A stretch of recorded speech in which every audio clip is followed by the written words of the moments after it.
அல்லேலூயா. கர்த்தருடைய நாமத்தை துதியுங்கள். கர்த்தர் நல்லவர், அவருடைய நாமத்தை கீர்த்தனம் பண்ணுங்கள், அது இன்பமானது. கர்த்தர் பெரியவர் என்றும் நம்முடைய ஆண்டவர் எல்லா தேவர்களுக்கும் மேலானவர் என்றும் நாம் அறிவோம்.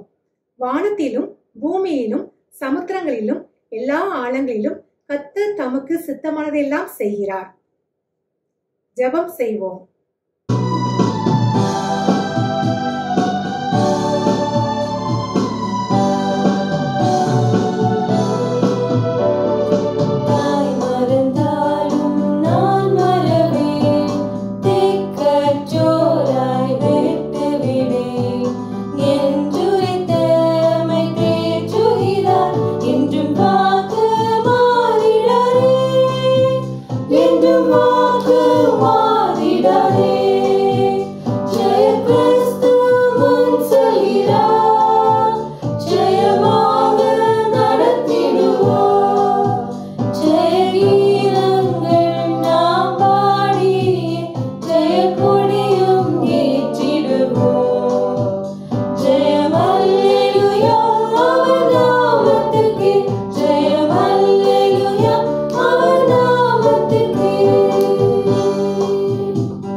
ஜெபம். கிருபையும் இரக்கமும் நிறைந்த எங்கள் அன்பின் பரலோக பிதாவே, உமக்கு ஸ்தோத்திரம். ஆண்டவரே, இந்த அருமையான பரிசுத்த நாளுக்காக நன்றி சொல்லிடுவேன் சுவாமி. ஆண்டவரே, இந்த அருமையான வாரத்தின் முதல் நாளை காண செய்த கிருபைக்காக நன்றி நன்றி தகப்பனே. நன்றியோடு துதிக்கிறோம் அப்பா. ஆண்டவரே, இந்த நாளை எங்களுக்கு ஆசீர்வதித்து கொடுக்க வேண்டுமா ஜெபிக்கிறோம் தகப்பனே. ஆண்டவரே, இந்த நாட்களிலே நாங்கள் ஆலயத்தில் போய் சென்று நாங்கள் ஜெபம் ஆராதிக்க முடியாவிட்டாலும் நாங்கள் எங்கள் வீடுகளிலே சுவாமி நாங்கள் ஆன்லைன் மூலமாக நடக்கிற அந்த கலந்து கொள்கிற எல்லா மக்களையும் கற்று பொருட்படுத்திக் கொள்ள வேண்டுமா ஜெபிக்கிறோம் சுவாமி. எல்லாரும் இதில் கலந்து கொண்டு உங்களுடைய ஆசீர்வாதத்தை பெற்றுக்கொள்ள தேவன் கிருபை செய்ய வேண்டுமா ஜெபிக்கிறோம் ஆண்டவரே. ஆண்டவரே, இந்த நாளிலே ஆண்டவரே நாங்கள் அன்னையின் தினமாக கொண்டாட செய்த கிருபைக்காக நன்றி சொல்லிடுற சுவாமி. இந்த அன்னையத்தை நான் ஆராதனையை கற்று பொருட்படுத்திக் கொள்ள வேண்டுமா ஜெபிக்கிறேன் சுவாமி. நாங்கள் பாடுகிற பாடல்கள், நாங்கள் ஏறெடுக்கிற எல்லா ஜெப விண்ணப்பங்கள் ஆண்டவரே, நாங்கள் வாசிக்கிற வேத வசனங்கள், சிந்திக்கிற தேவ செய்திகள் எல்லாவற்றையும் கற்களை அர்ப்பணிக்கிறோம் தகப்பனே. துதிக்கிறோம் அப்பா. இந்த ஆராதனை பொருட்படுத்திக் கொள்ளுங்க சுவாமி. துவக்கம் முதல் முடிவு மட்டும் உங்களுடைய பிரசன்னம் இருக்க வேண்டுமா ஜெபிக்கிறோம் தகப்பனே. ஆண்டவரே, இதில் கலந்து கொள்கிற எல்லாரும் கற்களை அர்ப்பணித்து ஜெபிக்கிறோம் தகப்பனே. நன்றி சுவாமி, நன்றி சுவாமி தகப்பனே, நன்றி. ஆண்டவரே, மீதியான வேலை முடிவு உடைய சமூகத்தில் அர்ப்பணிக்கிறோம். மீட்பர் இயேசு கிறிஸ்து மூலமே ஜெபங்கியாடும் நல்ல பிதாவே, ஆமென். ஆராதனைக்கு ஆரம்பமாகவும் தேவ நாமம் மகிமைக்கென்றும் கீர்த்தனை ஒன்றை யாவரும் சேர்ந்து பாடுவோம்.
வாசிக்க வேண்டிய சங்கீதம் சங்கீதம் 139 மாறி மாறி வாசிப்போம்.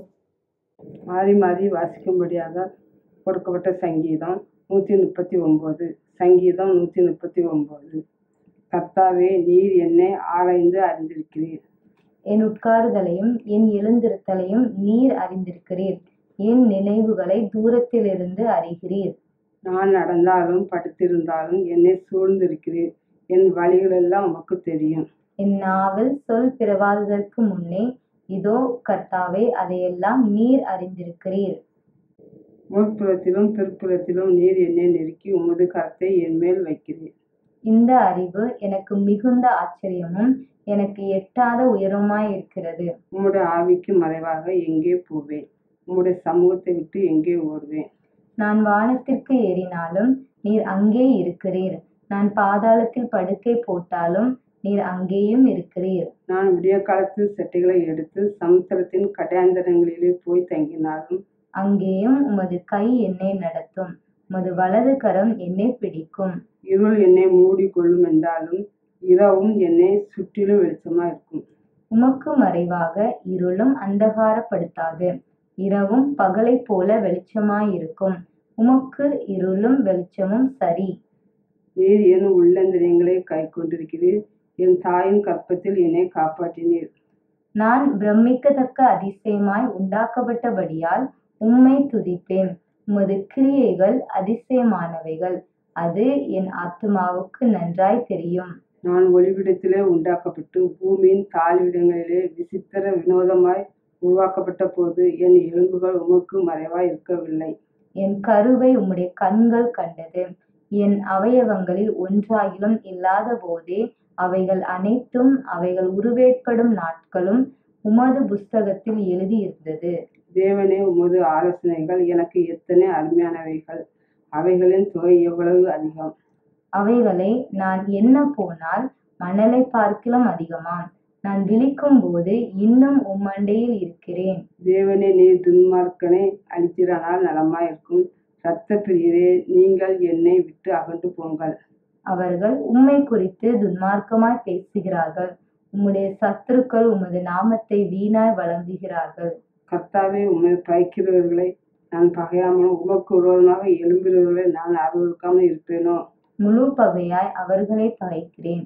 அவர்களை எனக்கு பகைஞராக எண்ணுகிறேன். தேவனே, என்னை ஆராய்ந்து என் இதயத்தை அறிந்து கொள்ளும். என்னை சோதித்து என் சிந்தனைகளை அறிந்து கொள்ளும்.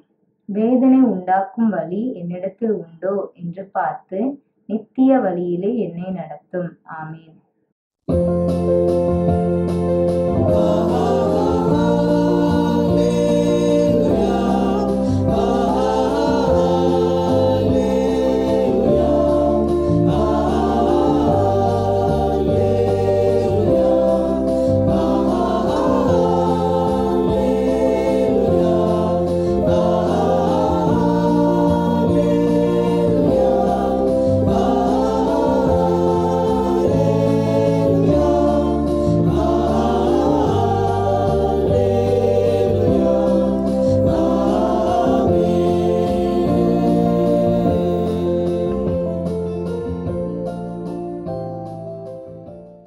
நாம் யாவரும் அப்போஸ்தல விசுவாச பிரமாணத்தின் வாயிலாக நமது விசுவாசத்தை அறிக்கை செய்வோம்.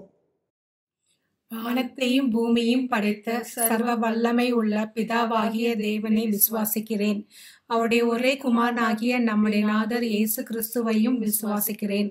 அவர் பசுத்த ஆவியினாலே கன்னி மரியாளிடத்தில் உற்பவித்து பிறந்தார். பொந்து பிலாத்துவின் காலத்தில் பாடுபட்டு சிலுவையில் அறையுண்டு மரித்து அடக்கம் பண்ணப்பட்டு பாதாளத்தில் இறங்கினார். 3ஆம் நாள் மரித்தோரிடத்தில் இருந்து எழுந்தருளினார். பரமணத்துக்கு ஏறி சர்வ வல்லமை உள்ள பிதாவாகிய தேவனுடைய வலது பாசத்திலே வீட்டிருக்கிறார். அவ்விடத்தில் இருந்து உயிருள்ளோரையும் மரித்தோரையும் நியாயம் தீர்க்க வருவார். பசுத்த ஆவியை விசுவாசிக்கிறேன். பொதுவாயிருக்கிற பசுத்த சபையும் பசுத்தவான்களுடைய ஐக்கியமும் பாவ மன்னிப்பும் சரீர உயிர்த்தலும் நித்திய ஜீவனும் உண்டென்று விசுவாசிக்கிறேன். ஆமென்.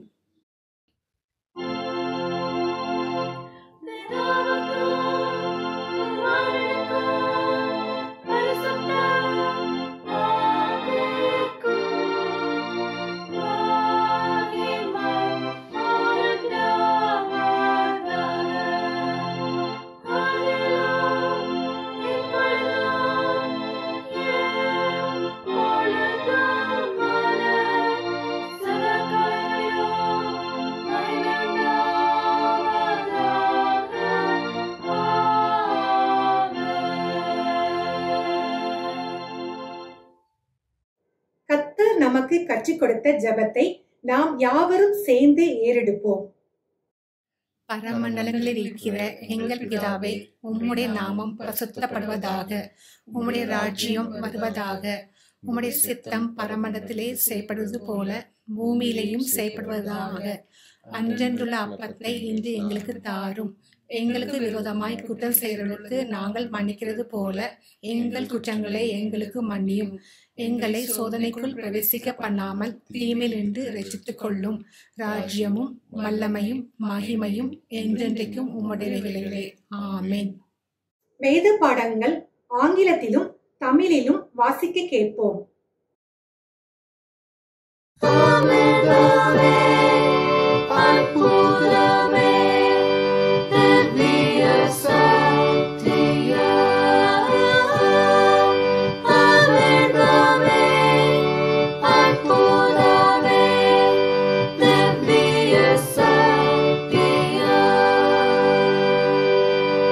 வாசிக்கும்படியாக கொடுக்கப்பட்ட வேத பகுதி நியாயாதிபதிகள் 5ஆம் அதிகாரம் வசனம் 1 முதல் 13 முடிய.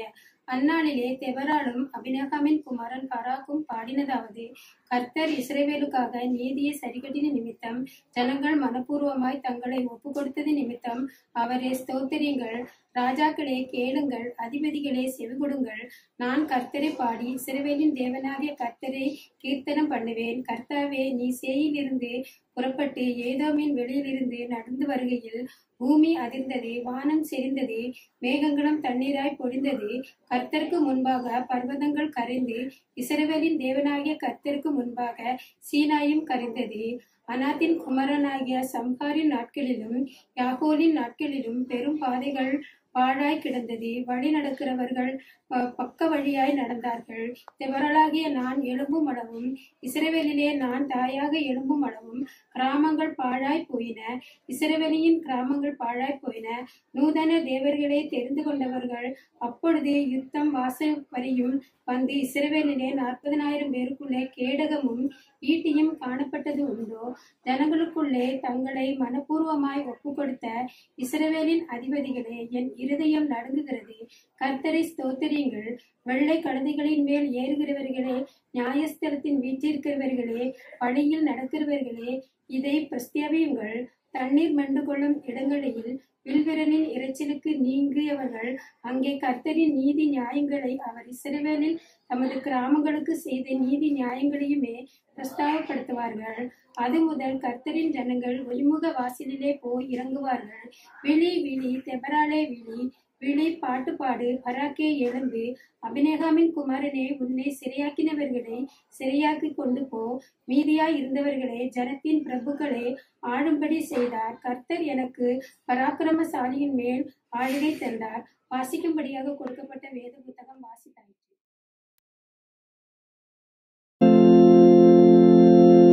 Beautiful words, wonderful words, wonderful words of life. Beautiful words, wonderful words, wonderful words of life.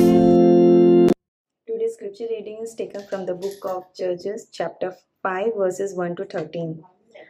On that day, Deborah and Barak, the son of Abinoam, sang this song.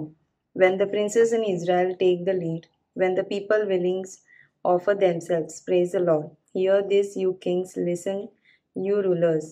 I will sing to the Lord, I will sing, I will make music to the Lord, the God of Israel. O Lord, when you went out from Seir, when you marched from the land of Edom, the earth shook, the heavens poured, the clouds poured down water.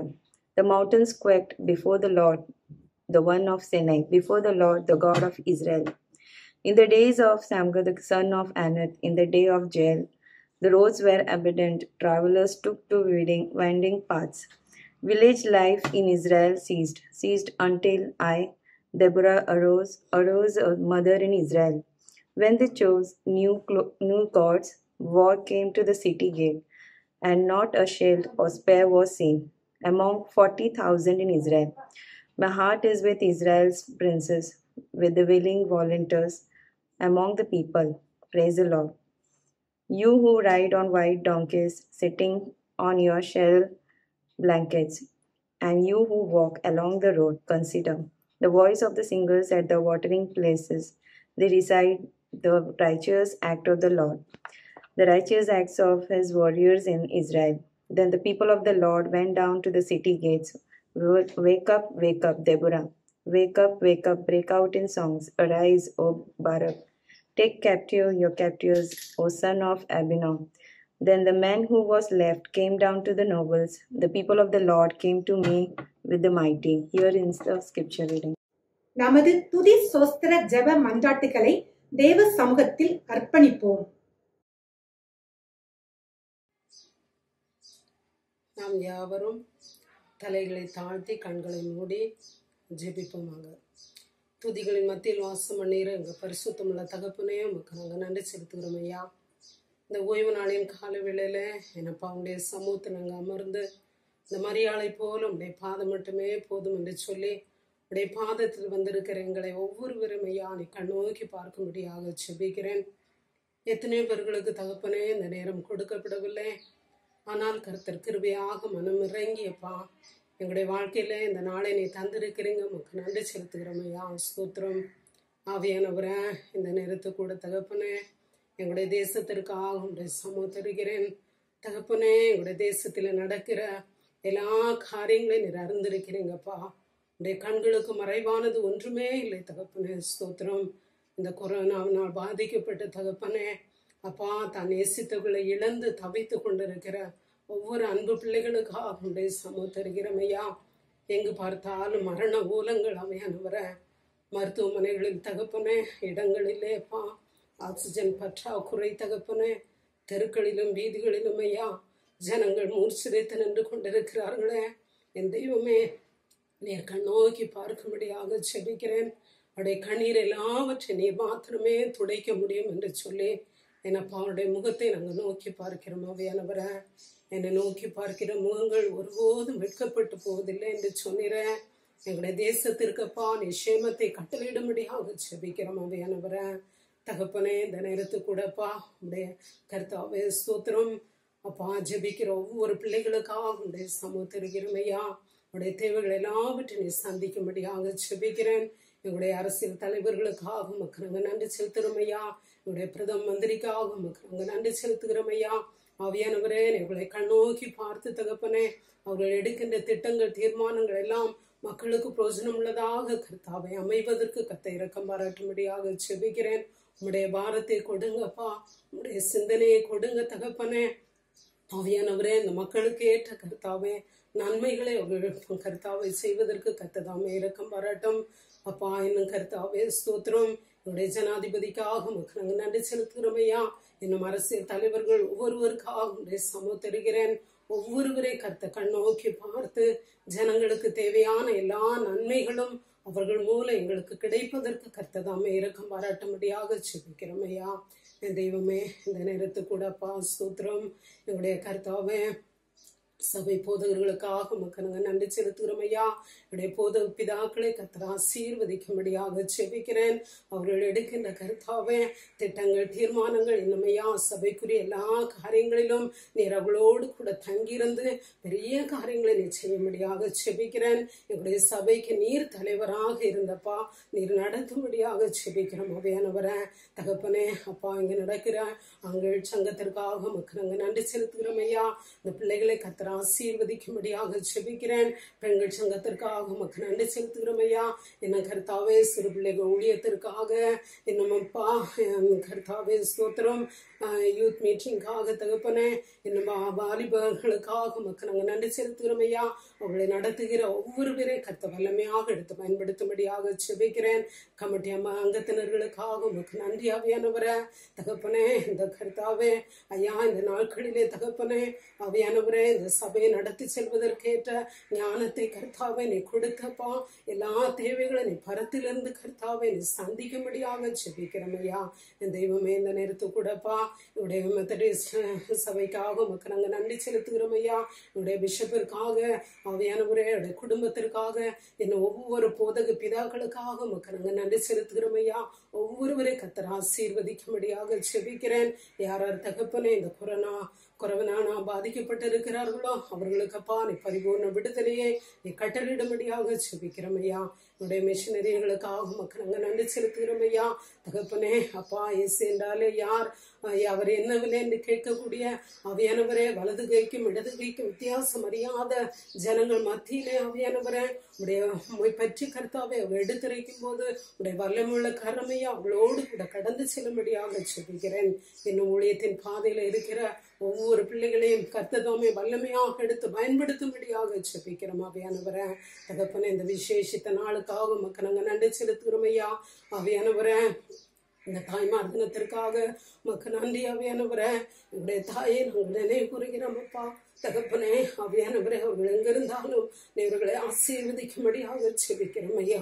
அப்பா ஸ்தோத்திரம் ஐயா. நீ என்னை மறந்தால் நான் உங்கள் பிள்ளைகளை மறப்பேன் என்று சொன்னிருப்பா. தகப்பனே, நாங்கள் கர்த்தாவே அதிகமாக நேசிப்பதற்கு கர்த்ததாமே இரக்கம் பாராட்டும். இந்த நாள் முழுதும் உடைய கிருபையின் கரம் எங்களோடு கூட தங்கி இருக்கட்டும். பேசுகின்ற மகளை மறைத்து நீ வெளிப்படுத்தும் ஐயா. உடைய மெல்லிய சத்தத்தை அப்பா நாங்கள் கேட்டு இந்த இடத்திலிருந்து கடந்து செல்வதற்கு கர்த்தர் இரக்கம் பாராட்டும். துதி கனமகிமை எல்லாவற்றையும் உமக்கு செலுத்துகிறோம். இயேசுவின் ஜெபங்களும் ஜீவனுள்ள நல்ல தகப்பனே, ஆமென். இந்த வாரத்தில் தங்கள் பிறந்த நாள் மற்றும் திருமண நிறைவு நாட்களை ஆசரிக்கும் சபையின் அங்கத்தினர்களின் பெயர்களை வாசிக்க கேட்போம். வாரத்தில் தங்கள் பிறந்த நாளை கொண்டாடியும் பெயர்களை வாசிக்கிறேன். May 9 Mr James Martin, Mr Anis Sabukumar, Miss Priya Ayyappan, Miss Iliana Moses. May 10 Mr Nanadas Muthunayagam, Moses Das Daniel.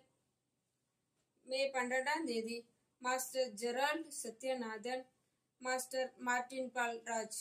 May 13 doctor Miss Ruby John. May 14 Mrs Bama Johnson, Mr S Samson Nivins.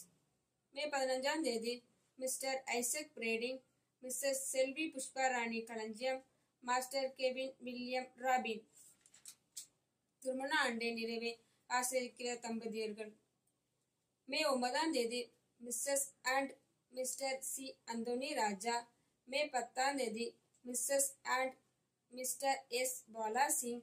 May 11 Mrs and Mr Isaac Arulmani, Mrs and Mr P Perinbaraj. May 13 Mrs and Mr P M Selvaraj, Mrs and Mr Franklin Samuel. May 14 Mrs and Mr S Raju Samuel, Mr and Mrs Esther Rani Prince. May 15 Mrs and Mr J Robin Vallanarasu.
கிருபை நிறைந்த நல்ல ஆண்டவரே, இந்த ஆசீர்வதிக்கப்பட்ட உம்முடைய நாளில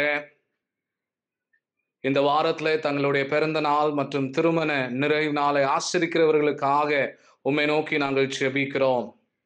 நீர் வாக்கு மாறாத ஆண்டவர், நேற்றும் என்றும் என்றும் ஜீவிக்கிற உயிருள்ள தேவனாக இருக்கிறீர்.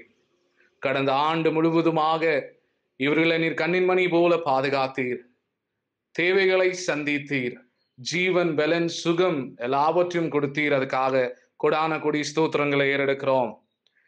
இந்த வாரத்திலே அவங்க புதிய ஆண்டிலே பிரவேசிக்கும் போது கர்த்தர் தாமே இந்த புதிய ஆண்டை உம்முடைய நன்மையினாலும் உம்முடைய கிருபையினாலும் நீர் முடிசூட்டி இவர்கள் ஒவ்வொரு பேரையும் நீர் ஆசீர்வதித்து வழிநடத்த வேண்டும் என்று ஜெபிக்கிறோம்.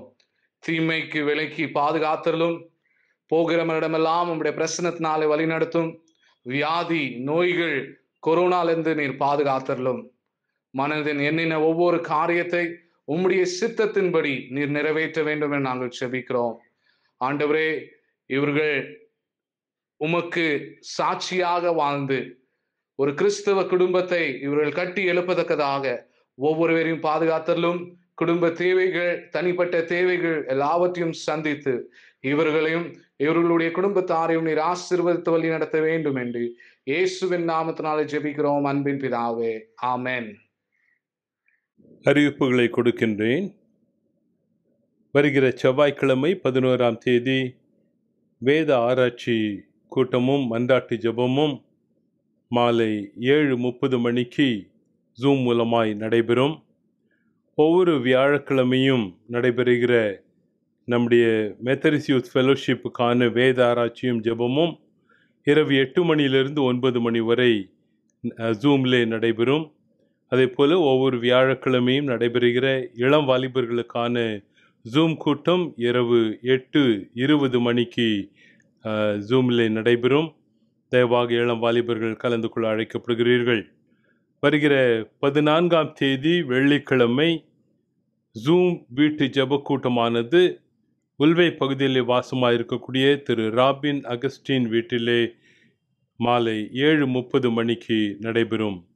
சபையார் இதிலே உற்சாகமாய் கலந்து கொள்ள அழைக்கப்படுகிறீர்கள். ஜூம் கூட்டமாய் இது அமையும். இன்னும் வருகிற ஞாயிற்றுக்கிழமை 16ஆம் தேதி பரமேறுதலுடைய ஞாயிறாய் அது ஆசரிக்கப்படும்.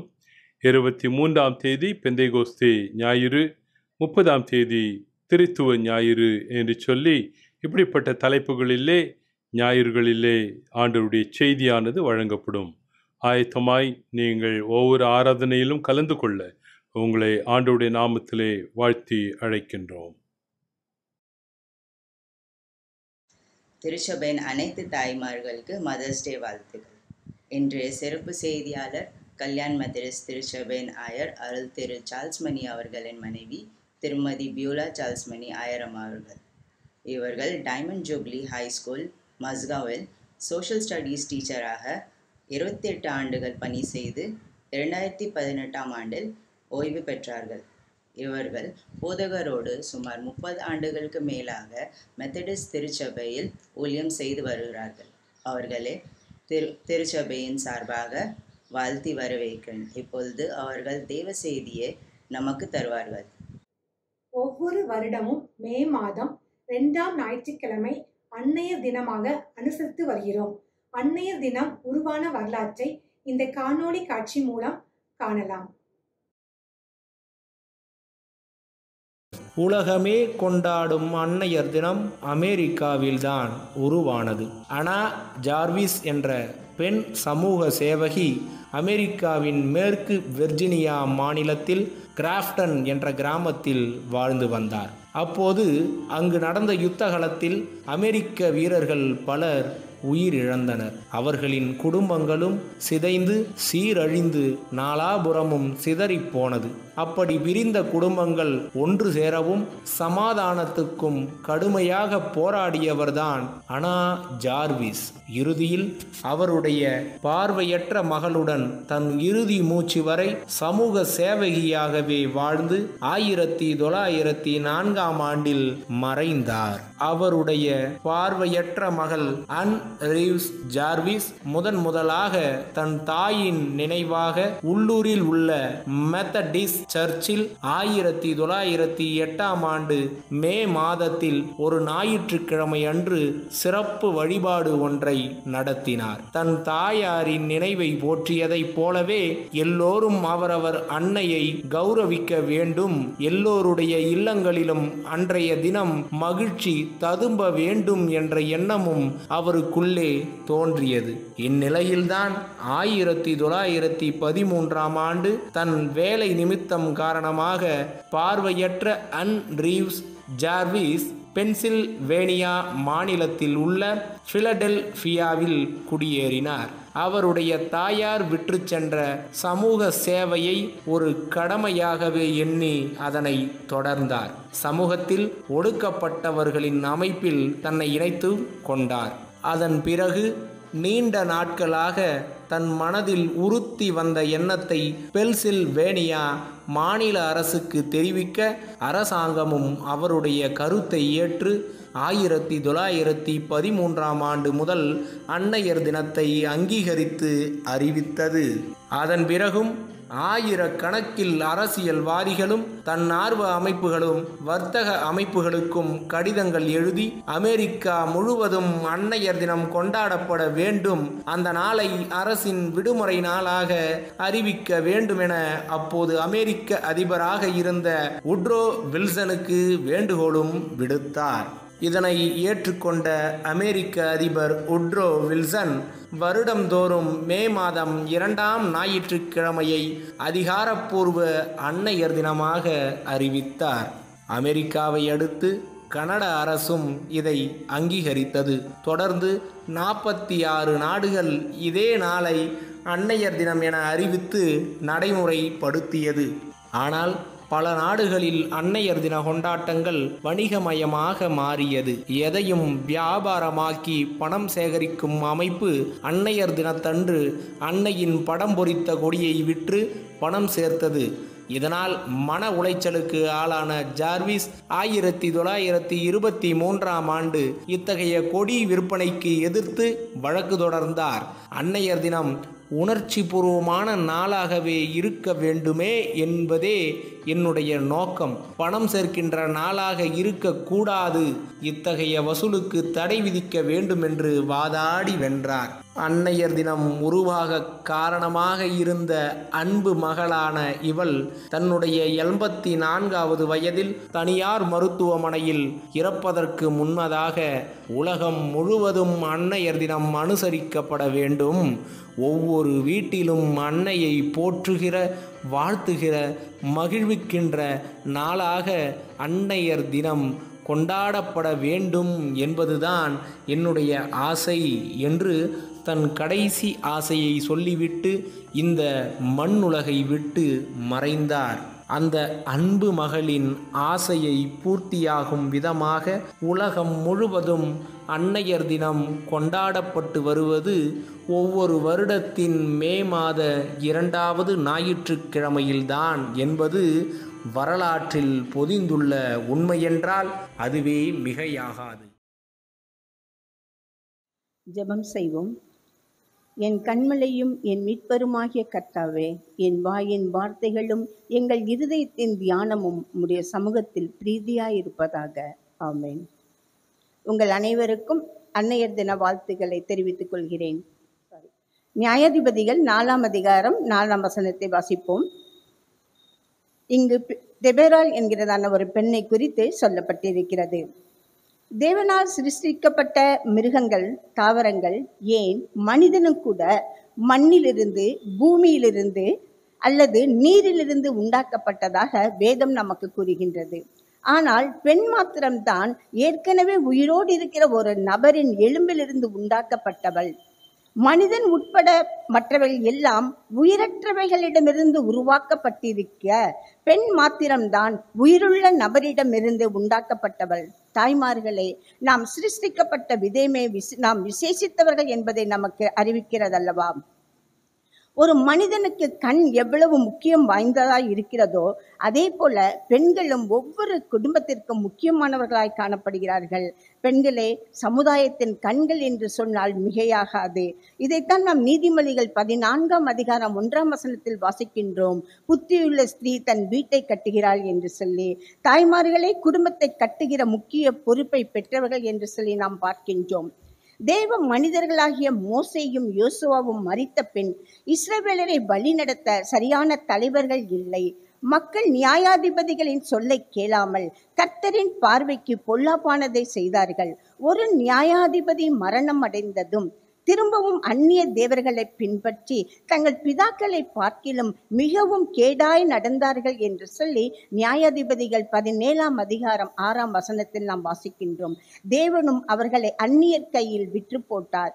இஸ்ரவேலரை யாபின் என்னும் கானானிய அரசன் 20 வருடங்களாக அவர்களை அடக்கி ஒடுக்கி கொடுமைப்படுத்தினான். அந்த நாட்களில் இந்த இக்கட்டான சூழ்நிலையில் மக்கள் கர்த்தரை நோக்கி முறையிட்டார்கள்.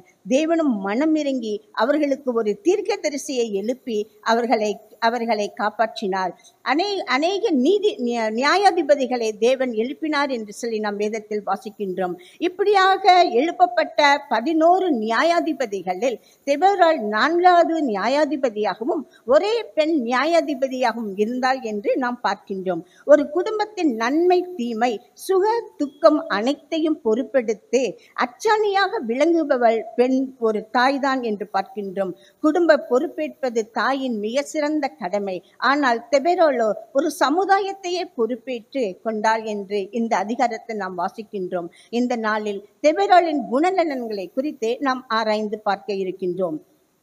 முதலாவதாக முதல் குணத்தை நாம் பார்ப்போம் என்று சொன்னால் நியாயாதிபதிகள் 5ஆம் அதிகாரம் 7ஆம் வசனத்தில் சொல்லப்பட்டிருக்கிறது.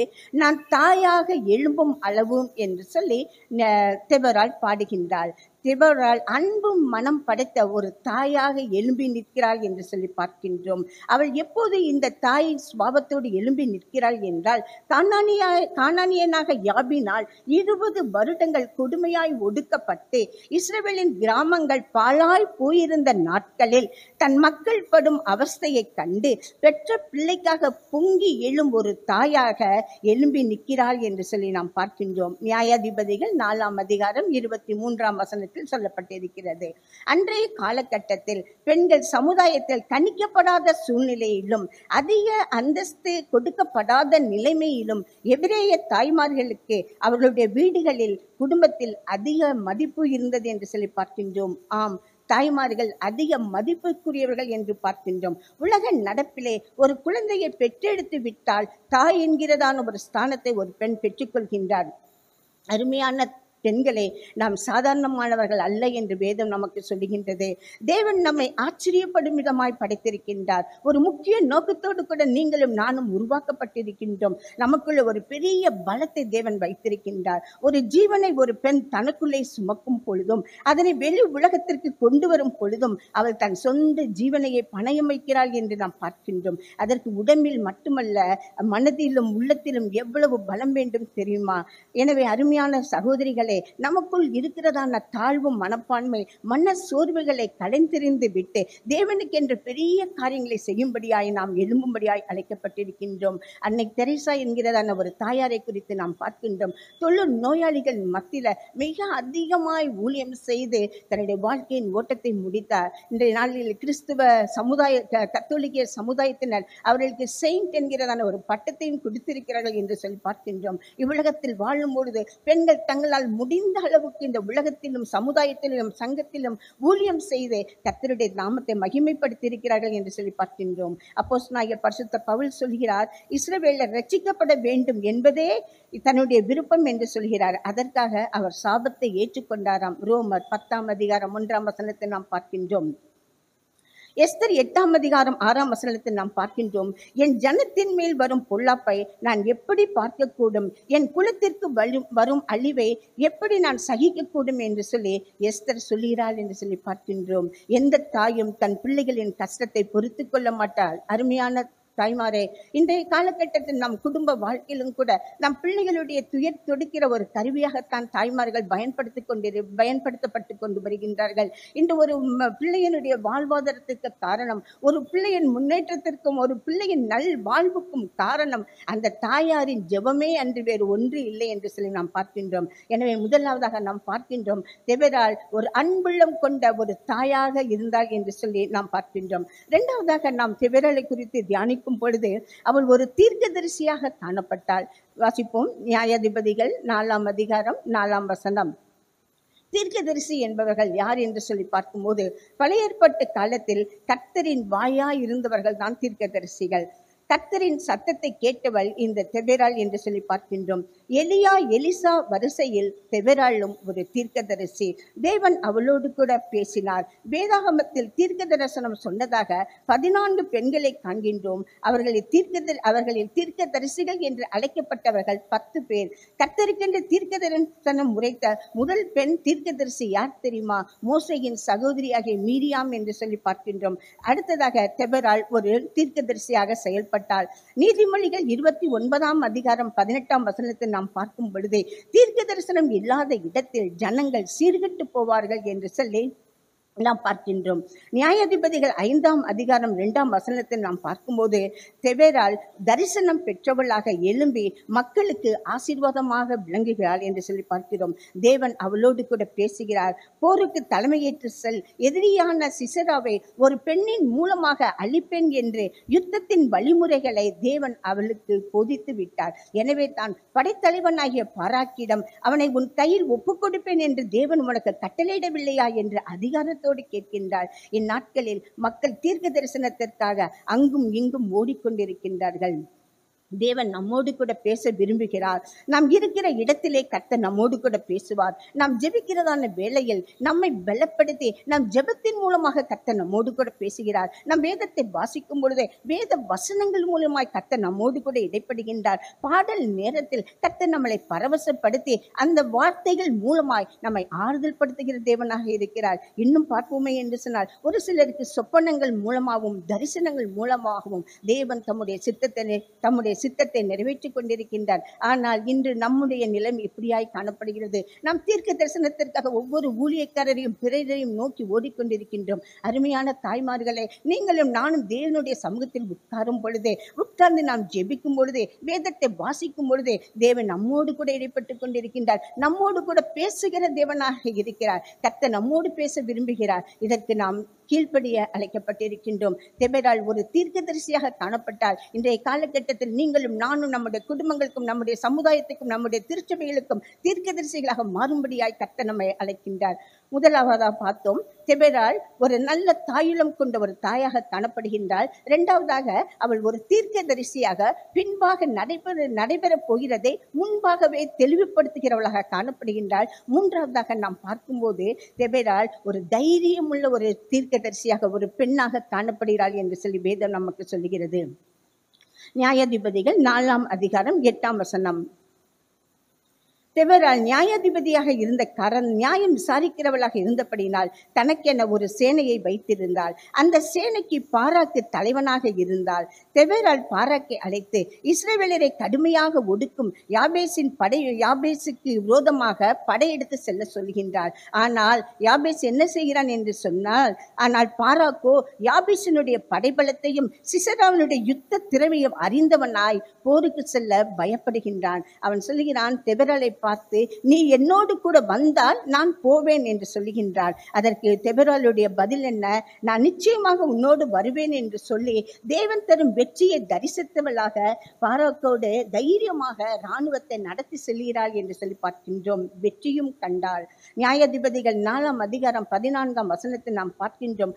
14,000 பேர் அவர்களுக்கு பின் சென்றார்கள் என்று சொல்லி நாம் பார்க்கின்றோம். நமது இந்திய சுதந்திர போராட்டத்திலும் கூட அநேக பெண்கள் தைரியமாக அந்த போராட்டத்தில் கலந்து கொண்டார்கள் என்று சொல்லி பார்க்கின்றோம். ராணி லக்ஷ்மி பாய், பேகம் ஹஜரத் மஹால் இவர்களை குறித்து நாம் கேள்விப்பட்டிருக்கின்றோம்.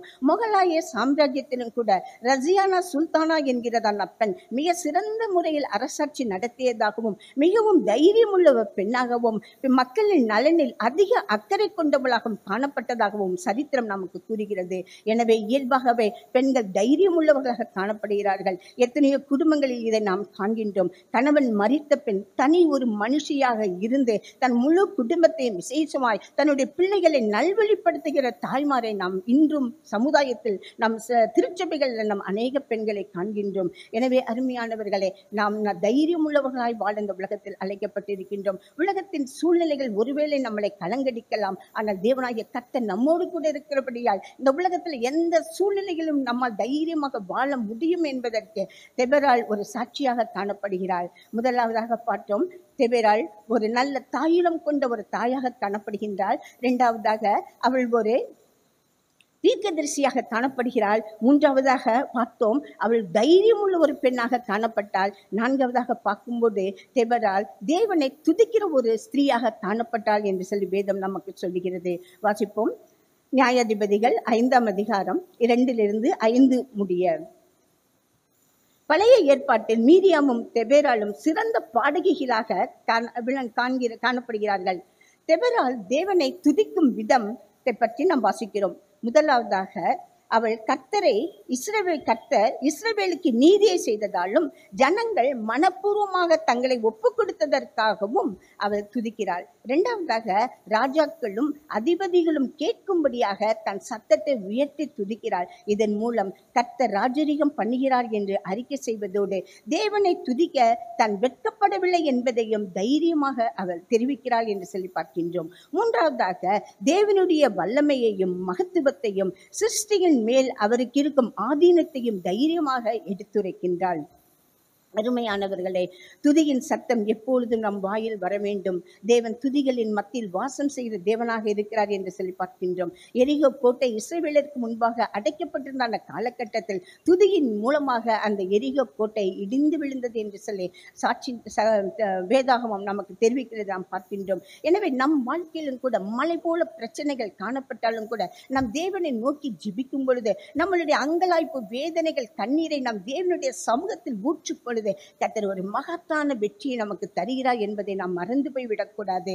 இதைதான் நாம் பார்க்கின்றோம். ஆண்டவர் சொல்கிறார், ஏசாயா 43:21 வாசிக்கின்றோம், இந்த ஜனத்தை எனக்கென்று ஏற்படுத்தினேன், இவர்கள் என் துதியை சொல்லி வருவார்கள் என்று சொல்லி ஏசாயா தீர்க்கதரிசி சொல்வதை பார்க்கின்றோம். நாம் கர்த்தரை துதிக்கும்படியாய் நாம் அழைக்கப்பட்டிருக்கின்றோம். துதிகளின் மத்தியில் வாசம் பண்ணுகிற தேவன், நம்முடைய துதியின் சத்தத்தை விரும்புகிற தேவன், எந்த நிலையில் இருந்தாலும் நம் மனரம்யமாய் இருக்க கற்றுக்கொண்டேன் என்று சொல்லி அப்போஸ்தலனாகிய பரிசுத்த பவுல் சொல்கிறார். நம் வாழ்க்கையில் இன்றைய காலகட்டத்தில் பெண்களாகிய நீங்களும் நானும் சந்திக்கிற பிரச்சனைகள் 1, 2 அல்ல, ஏராளமான பிரச்சனைகள். இவைகள் மத்தியிலும் நீங்களும் நான் தைரியத்தோடு முன்னேறி செல்ல வேண்டும் என்று சொன்னால் தேவ பலன் நமக்கு தேவை. தேவ ஆவியானவரின் துணை இல்லாமல் உங்களாலும் என்னாலும் இந்த உலகத்தில் வாழவே முடியாது.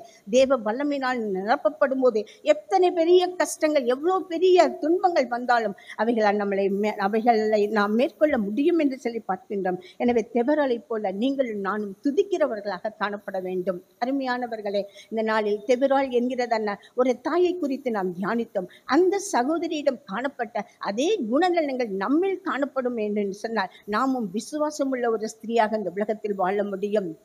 அன்புள்ள கொண்டம் பிள்ளைகளாக நாம் காணப்பட வேண்டும். நம் கையில் ஒப்பு கொடுத்த பிள்ளைகளை தேவ பக்தியோடு தேவனுக்கு ஏற்ற வழியில் வளர்க்க வேண்டியது ஒவ்வொரு தாய்மாரின் கடமை என்பதை நாம் மறந்து போய் விடக்கூடாது. நாம் இன்று பிள்ளைகளுடைய ஸ்கூல் வாழ்க்கைக்கும் கல்லூரி நாட்களுக்கும் இன்னும் டியூஷனுக்கும் கிளாஸஸ்க்கும் எவ்வளவாய் நேரத்தை ஸ்பெண்ட் பண்ணுகிறார்களோ அதை காட்டிலும் அதிகமான நேரத்தை அவர்கள் வேதம் வாசிப்பதிலும் ஜெபத்திலும் செலவழிப்பார்கள் என்று சொன்னால் பின்னாட்களில் அவர்களுடைய வாழ்க்கை மிகவும் சீரும் சிறப்பும் பெற்றதாய் காணப்படும். ஆனால் தாய்மார்களை நாம் என்ன சென்று விடுகிறோம்?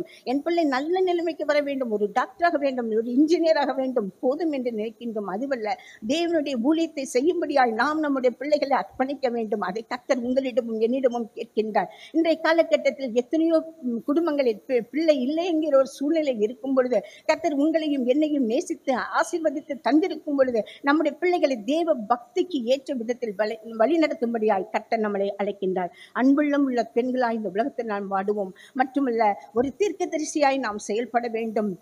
எப்படி தெபரால் பின்னால் வருவதை முன்பாக அறிந்தாலோ அதே போல நீங்கள் தேவனுடைய சமூகத்தில் உங்களுடைய நேரங்களை செலவழிக்கும் பொழுது அதிகமான நேரத்தை நீங்கள் ஜெபத்திலும் வேத வாசிப்பிலும் செலவழிப்பீர்கள் என்று சொன்னால் நிச்சயமாகவே தேவன் தெபராலை போல உங்களுக்கும் எல்லா காரியங்களையும் வெளிப்படுத்த சித்தமுள்ளவராக இருக்கிறார். எனவே நாம் அதிகமான நேரத்தை தேவனுடைய பாதத்தில் செலவழிக்க அழைக்கப்பட்டிருக்கின்றோம். அடுத்ததாக நாம் தைரியம் உள்ளவர்களாக இந்த உலகத்தை நாம் வாழ வேண்டும். கேட்கிற துர்ச்செய்திகளை கண்டு நாம் அஞ்சிவிடக் கூடாது. தேவன் நமக்கு வாக்குத்தத்தம் பண்ணியிருக்கின்றார். வாதை உன் கூடாரத்தை அணுகாது, பொல்லாப்பு உனக்கு நேரிடாது என்று சொல்லி கர்த்தர் நமக்கு வாக்கு கொடுத்திருக்கும் பொழுது அந்த வாக்குகளை நாம் உறுதியாய் பிடித்துக் கொண்டு அதிகமான நேரத்தை நம் உள்ளங்காலில் நிற்போம் என்று சொல்றார். இந்த கொடிய கொள்ளை நோய் வியாதிகள் இருந்து நம்முடைய குடும்பம் பாதுகாக்கப்படும் என்பதில் எந்த விதமான சந்தேகமும் இல்லை. நாம் தைரியம் உள்ளவர்களாய் வாழும்படியாய் அழைக்கப்பட்டிருக்கிறோம். ஒரு குடும்பத்தின் அச்சாணி பெண் என்பதை மறுக்க முடியாத உண்மை. பெண்கள் எவ்வளவாய் தைரியத்தோடும் வேகத்தோடும் ஞானத்தோடும் செயல்படுகிறார்களோ அவ்வளவாய் அந்த குடும்பம் ஆசீர்வதிக்கப்படும். எனவே பெண்களாகிய நீங்களும் நானும் தைரியமாய் இந்த உலகத்தில் வாழும்படியாய் அழைக்கப்பட்டிருக்கின்றோம். எல்லாவற்றுக்கும் மேலாக நாம் பார்க்கின்றோம், எப்பொழுது நாம் தேவனை துதித்துக் கொண்டே இருக்க வேண்டும். துதியின் சத்தம் நம் வாயில் கேட்கும் பொழுது கர்த்தர் மகிமை கொள்கிறார். கர்த்தர் நம்முடைய எல்லா விதமான அங்கலாய்ப்பிலிருந்தும் நம்மளை விடுதலையாக்கிறவராக இருக்கிறார் என்று சொல்லி பார்க்கின்றோம். கடைசியாக தெபரால் என்றால் தேனீ என்று பொருள். தேனியின் சுறுசுறுப்பும் அயராத உழைப்பும் தெபராலிடம் காணப்பட்டது. தேனை தவிர வேறு ஒன்றையும் சேகரிப்பதில்லை. அந்த தேன் கண்களை தெளிவாக்கும் என்று சொல்லி 1 சாமுவேல் 14ஆம் அதிகாரம் 29ஆம் வசனத்தில் நாம் வாசிக்கின்றோம். பயத்தினால் தன் முன் செல்லும் தேவனை காணக்கூடாதிருந்த பாராக்கிடம் கர்த்தர் உனக்கு முன் புறப்படவில்லையா என்று சொல்லி தேவனை காணும்படி அவன் கண்களை தெளிவாக்கினார் என்று சொல்லி பார்க்கின்றோம். தேனை பற்றி வேதாகமத்தில் பல இடங்களில் நாம் வாசிக்கின்றோம். ஆதியாகமம் 43ஆம் அதிகாரம் 11ஆம் வசனத்தில் நாம் பார்க்கும் பொழுதே தேன் உசிதமான ஒரு பொருள் என்று சொல்லப்பட்டிருக்கிறது. சங்கீதம் 78:25 நாம் பார்க்கும்போது அது தூதர்களின் அப்பம் என்று சொல்லப்பட்டிருக்கிறது. யாத்திராகமம் 16ஆம் அதிகாரம் 31ஆம் வசனத்தில் நாம் பார்க்கும்போது அது ருசியுள்ளது, மதுரமானது என்று சொல்லப்பட்டிருக்கிறது. தேன் ஆரோக்கியத்திற்கு ஏற்றது, கொடிய புண்களை ஆற்றவல்லது. தேனின் குணங்கள் எல்லாம் தெபரோலின் வாழ்க்கையில் காணப்பட்டது. இதே குணங்கள், இதே நற்குணங்கள் நம்மிலும் காணப்படும் பொழுது கர்த்தர் நம்மையும் தெபரோலை போல எடுத்து ஆசீர்வதித்து உபயோகப்படுத்துவார். தேவன் தம்மை அப்படிப்பட்ட கிருபைகளை நாம் ஒவ்வொருவருக்கும் தந்தருவாராக. ஆமென். காணிக்கை பாடலாக பாமாலை 256 யாவரும் சேர்ந்து பாடுவோம்.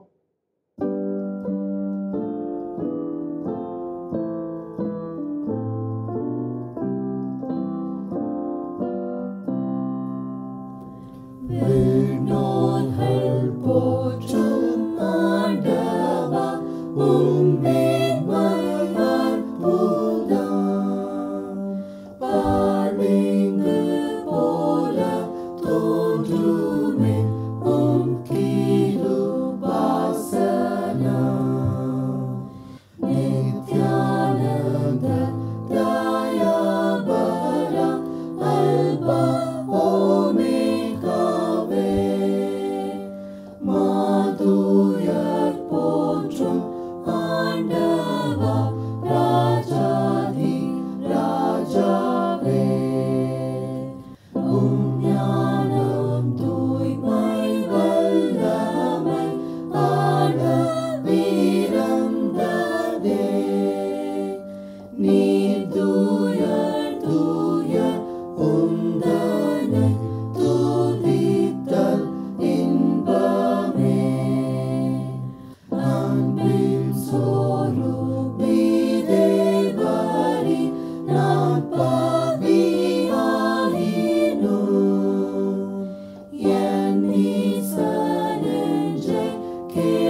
மதர்ஸ் சண்டேவை கொண்டாடி கொண்டிருக்கக்கூடிய திருச்சபையின் தாய்மார்கள் அனைவருக்கும் என்னுடைய வாழ்த்துதலை தெரிவித்துக் கொள்கிறேன்.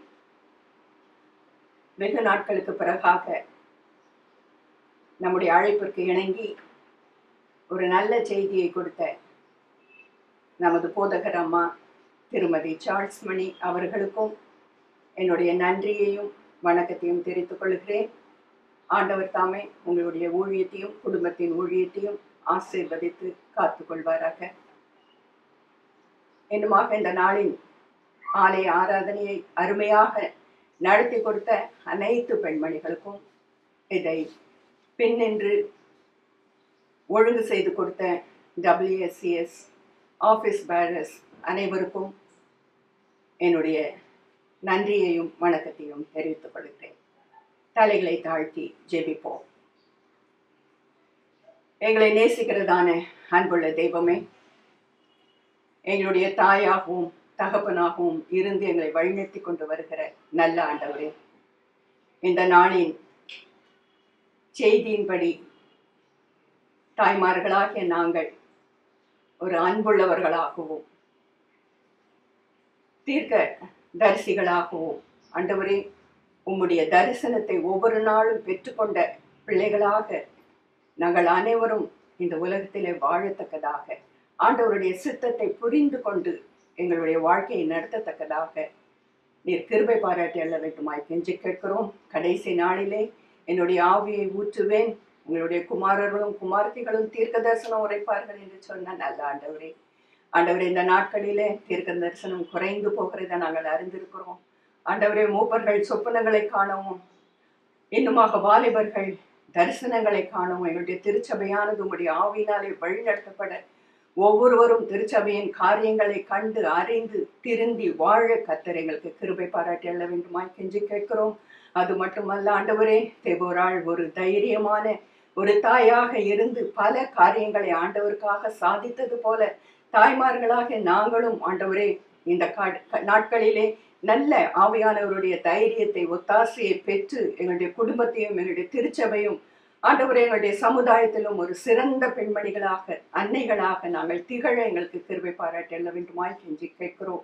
கர்த்தாவே, துதிப்பதல்லோ எங்களுடைய தகுதி ஆண்டவரே, ஒவ்வொரு நாளும் கர்த்தர் செய்த கிருபைகளுக்காக நன்மைகளுக்காக எங்களுடைய குடும்பங்களை மட்டுமாக பாதுகாத்து பராமரித்து வருவதற்காக எங்களுடைய திருச்சபைக்காக ஆண்டவரே எங்களுடைய நாட்டின் எல்லா காரியங்களுக்காகவும் நாங்கள் விண்ணப்பங்களை மட்டும் ஏறெடுக்கிறவர்களாக அல்ல ஆண்டவரை துதிக்கிறவர்களாக உம்மை துதிக்க துதிக்க கிருபை பெருகும் என்று உணர்ந்து சுவாமி தெபோராளுடைய வாழ்க்கை மூலமாக எங்களுக்கு கற்பித்து கொடுத்த இந்த நல்ல காரியங்களை எங்களுடைய மனதிலே நீர் வைத்து வரக்கூடிய நாட்களிலே அப்படியாக எங்களுடைய தாய்மார்களும் எங்களுடைய திருச்சபையும் திகழ கர்த்தர் கிருபை பாராட்டி எழ வேண்டுமாய் கெஞ்சி கேட்கிறோம். செய்தியை பகிர்ந்து கொண்ட மகளை நீர் ஆசீர்வதியும், நல்ல சுக பல நன்மைகளை கொடுத்து காத்துக்கொள்ளும், குடும்பத்தை ஆசீர்வதியும் ஆண்டவரே, அவருடைய ஊழியங்களை பன்மடங்காக பெருக செய்யும் சுவாமி.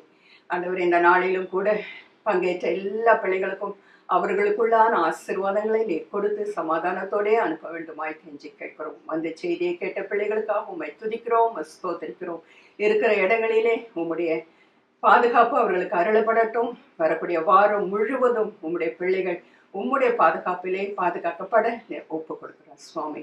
இந்த நாளிலும் கூட ஆண்டவரே, நாங்கள் செலுத்திருக்கக்கூடிய காணிக்கைகளை உம்முடைய பாதப்படியிலே வைக்கிறோம். ஆண்டவர் அதை ஏற்றுக்கொண்டு அங்கீகரித்து காணிக்கைகளை செலுத்தின பிள்ளைகளை ஆசீர்வதித்து உம்முடைய சமாதானத்திலே நிரப்பி வழியெடுக்க வேண்டுமாய் நேசிக்கிற இயேசு கிறிஸ்துவின் இணையற்ற இன்ப நாமத்தில் வேண்டிக் கொள்கிறோம் பரமபிதாவே, ஆமென்.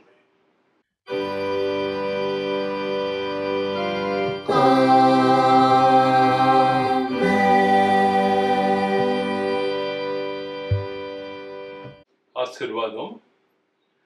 எல்லா புத்திக்கும் மேலான தேவ சமாதானம் உங்களோடு இருந்து நீங்கள் தேவனையும் அவருடைய குமாரனாகிய நம்முடைய நாதர் இயேசு கிறிஸ்துவையும் பற்றிய அறிவிலும் அன்பிலும் நிலைத்திருக்கும்படி உங்கள் இருதயத்தையும் சிந்தையும் காக்க கிடவது பிதா குமாரன் பரிசுத்தாவியும் ஆகிய சர்வலமை பொருந்திய தேவனுடைய ஆசீர்வாதம் உங்களுக்குள்ளே இருந்து இப்பொழுதும் எப்பொழுதும் உங்களோடு நிலைத்திருக்க கிடவது.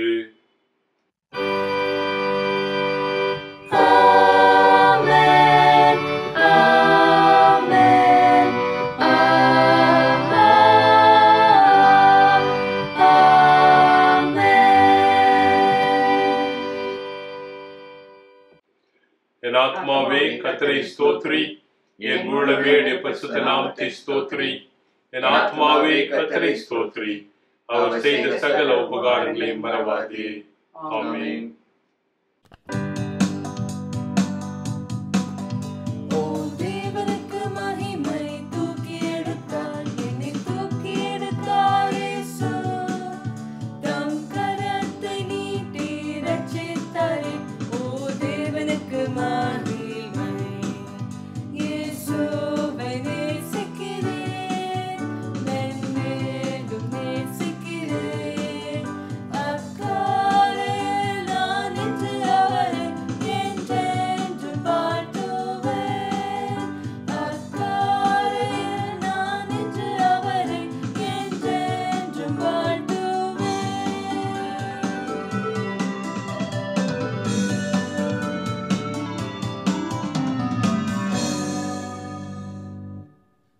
கர்த்தர் உங்களோடு இருப்பாராக. அவர் தமது ஆவியோடும் இருப்பாராக.